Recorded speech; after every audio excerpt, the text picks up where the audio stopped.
నమస్కారం అండి. ఈరోజు గోవర్ధనగిరి గ్రామంలో ఉపాధి హామీ పనులు చేసేటప్పుడు అక్కనపేట మండలంలో దురదృష్టవశాత్తుగా ఆహ్, ఇద్దరు కూలీలు ఈజీఎస్ ఉపాధి హామీలో చేసేటప్పుడు ఇద్దరు కూలీలు చనిపోవడం జరిగింది. వారితో పాటు ఒక ఐదుగురు కూడా ఇంజ్యూర్డ్ అయినారు. సో, ఈ ఇంజ్యూర్డ్ ఈ విధంగా గాయపడిన వాళ్ళకి, మృతి చెందిన వారికి ప్రభుత్వ పరంగా, ఈజీఎస్ పరంగా వాళ్ళకి కాంపెన్సేషన్ అందియడం జరుగుతది. ముందుగా అయితే చనిపోయిన ఫ్యామిలీస్‌కి 2,00,000 రూపీస్ ఈజీఎస్ ద్వారా అయితే వస్తాయి. సో, దానికి సంబంధించినటువంటి ప్రాసెస్ కూడా మొదలు పెడతాము. సో, ఇది ఏమైనా కూడా ఇది నిజంగా అత్యంత దురదృష్టకరమైనటువంటి సంఘటనగా అభివర్ణిస్తూ నిజంగా వారి కుటుంబాలకు అందరికీ కూడా ప్రగాఢ సానుభూతి తెలియజేస్తున్నాను. సార్ అది అంటే నేను ప్రాథమికంగా వెళ్ళి చూడాల్సొస్తది. ఇక్కడ మన సైట్‌లో చూసాక నిర్ధారణ అనేటువంటిది చేస్తాను. అంటే మీకు కొంతమంది అధికారులు అక్కడ పనద్దన్నా కూడా ఫీల్డ్ అసిస్టెంట్ కావాలని పెట్టిందని చెప్పి ఆరోపణ ఉంది. అది అది అది అన్నీ కూడా విచారణలో తేలుతాయి. సో, అవి తేలి మేము కూడా ప్రభుత్వానికి రిపోర్ట్ అనేటువంటిది ఇవ్వడం అంటే జరుగుతుంది. ఒక ఫీల్డ్ అసిస్టెంట్ ఎన్ని గ్రామాలకు వర్క్ చేయాలి? ఒకటి ఆయన 2 గ్రామాల వరకు ప్రెజర్ ఉన్నాయని చెప్పి అది కూడా ఆరోపణ వస్తుంది.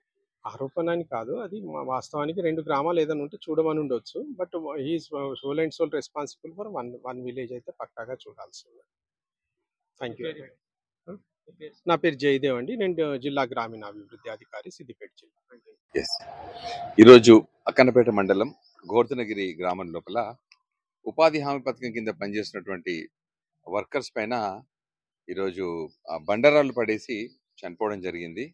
ఈరోజు ఉదయం 9:30 గంటల ప్రాంతం లోపల ఈ గోవర్ధనగిరి లోపల ఉపాధి హామీ పథకంలో కొంతమంది పనిచేస్తున్నప్పుడు ఆ పైన ఉన్నటువంటి రాళ్ళు, ఆ కొండను ఆనుకున్నటువంటి రాళ్ళు ఏవైతే ఉన్నాయో వీళ్ళు తవ్వుతున్న క్రమం లోపల అవి జారి వాళ్ళ మీద పడడం జరిగింది. దాంతో పడడంతో ఇద్దరు వ్యక్తులు మమత అండ్ సారవ్వ అని ఇద్దరు తల్లి కూతురు ఇద్దరు అక్కడికక్కడే మరణించడం జరిగింది. తర్వాత ఇంకొక ఐదుగురికి కూడా గాయాలైనాయి. ఆ ఐదుగురు లోపల ఇద్దరికి తీవ్రంగా గాయాలు జరిగినాయి. ఇద్దరికి కాళ్ళు కూడా ఫ్రాక్చర్స్ అయిపోయింది. మిగతా ఇద్దరికి మైనర్ ఇంజురీస్ అయినాయి. వాళ్ళని తీసుకొచ్చి ఇమీడియట్ హాస్పిటల్లో జాయిన్ చేయడం జరిగింది. ఇమీడియట్ గా అక్కడ ఎస్ఐ గారు, సిఐ గారు ఇమీడియట్ రష్ అయిపోయేసి ఆ బోల్డర్స్ జరిపేసేసి బాడీస్ ని తీసేసి పోస్ట్ మార్టంకు పంపించడం జరిగింది. దానిపైన సమగ్రంగా దర్యాప్తు చేసేసి చర్య తీసుకోవడం జరుగుతుంది. అంటే ఎవరి నిర్లక్ష్యం వల్ల జరిగిందంటారు? ఇప్పుడు అక్కడ మేము ఇప్పుడు విచారణ జరుగుతుంది ప్రస్తుతానికి. ఆ విచారణ అనంతరం తెలుస్తుంది ఎవరైనా లోపల ల్యాప్సెస్ ఉన్నాయా, లేకపోతే అక్కడ ఎవరైనా అంటే వీళ్ళ అలసత్వం వల్ల కానీ ఇంకొకరి వల్ల నిర్లక్ష్యం వల్ల జరిగిందనే విషయం ఇన్వెస్టిగేషన్ లో తేలుతుంది. ఇన్వెస్టిగేషన్ చేసిన తర్వాత కానీ విషయం బయటకు వస్తుంది. అక్కడ వీళ్ళతో పాటు ఇంకొక 15 మంది వరకు కూలీలు ఉన్నారు అక్కడ పనిచేసే వాళ్ళు. వాళ్ళందరినీ కూడా ఎంక్వైరీ చేయడం జరుగుతుంది. దాన్ని బట్టి మేము విచారణ కంప్లీట్ చేస్తాం. Thank you. అందరికీ నమస్కారము. గోదనగిరి గ్రామంలో కరువు పనికి వచ్చిండ్రు. తల్లి పిల్లలు చనిపోయినరు.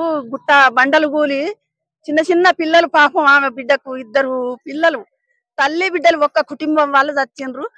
చాలా గమనించి పని చేసుకోండి బిడ్డలాలా, మీ పానాలు కాపాడుకోండి. మంచిగా ఇట్లా పానాలకు ముప్పొచ్చే బిడ్డలాలా, పిల్లలు తల్లులు ఆగమయ్యే పరిస్థితి వచ్చే. అందరికీ నమస్కారం.